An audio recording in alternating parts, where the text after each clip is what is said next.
"I want to stay another day," Mark blurted. "I don't," Jess shot back. "Let's take a vote." "I'm with Jess on this one," Lisa said meekly. "I think I am too, Mark," Jim told him. "I thought you were my friend," Mark said. "I am your friend, even when it's hard to be your friend, like right now," Jim told him. "Look, we've seen what we needed to see. Let's see what Mr. Davis has to say and then go home and make a decision." "Damn you all," Mark was so mad he saw red. "I think you're conspiring against me sometimes. But since I'm outvoted, I guess we'll go home this afternoon." He got up and walked outside. Why did he get so mad so fast lately, he wondered to himself. He should be able to control his temper better than that, but the others wouldn't look at the reality of how serious this could be.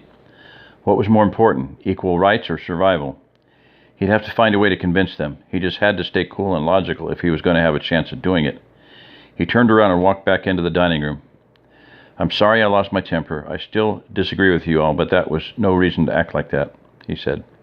"That's okay, buddy." Jim squeezed Mark's shoulder and shook him a little.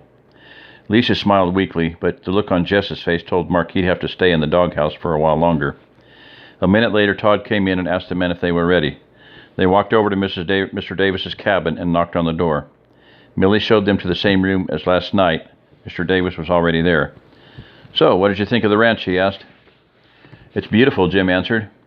Mr. Davis beamed. "We think we have a good setup here, with everything we need to weather this thing through.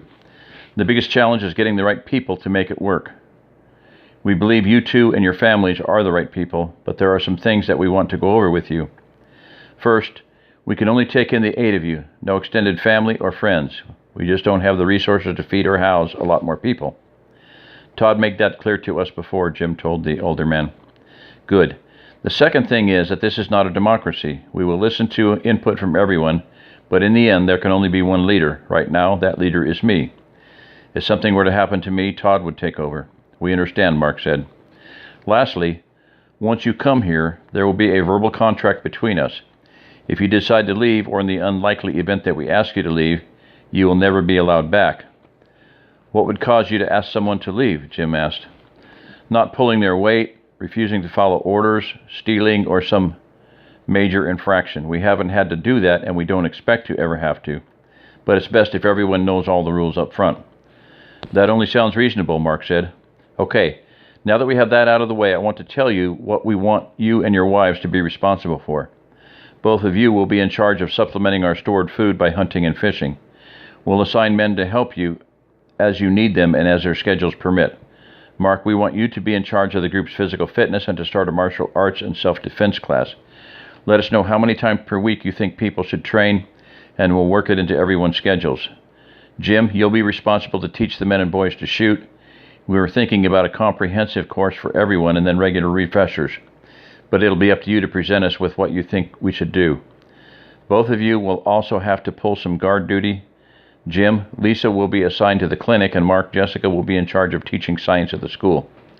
The women will also have to help in the kitchen on a regular basis. The children will be given responsibilities in line with their ages and abilities.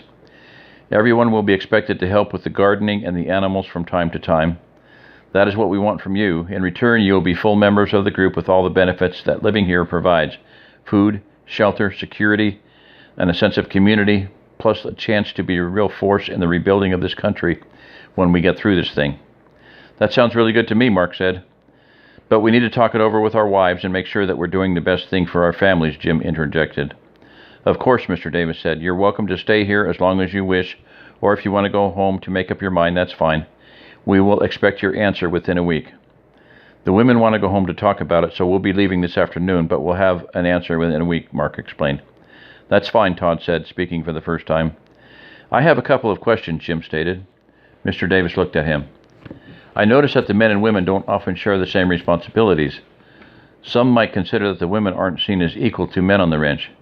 Jim was being unusually tactful, and Mark wondered if Lisa had coached him on what to say.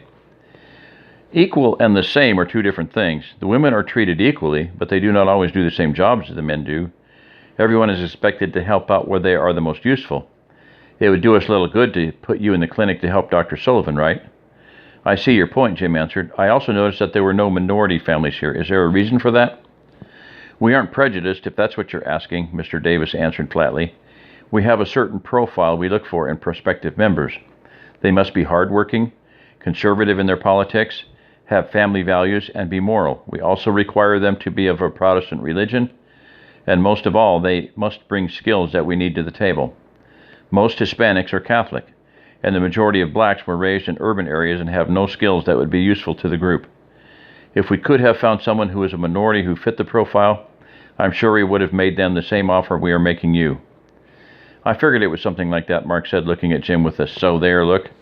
Gentlemen, if there's nothing else, I must excuse myself. I look forward to hearing from you in the next week. Mr. Davis shook each man's hand and walked out of the room. Todd, Jim, and Mark walked outside. Todd shook the hands of the two guests and explained that he had to go check on some work to make sure it was getting done. He told the two friends how much they would be appreciated at the ranch and expressed his hope that they'd decide to move here.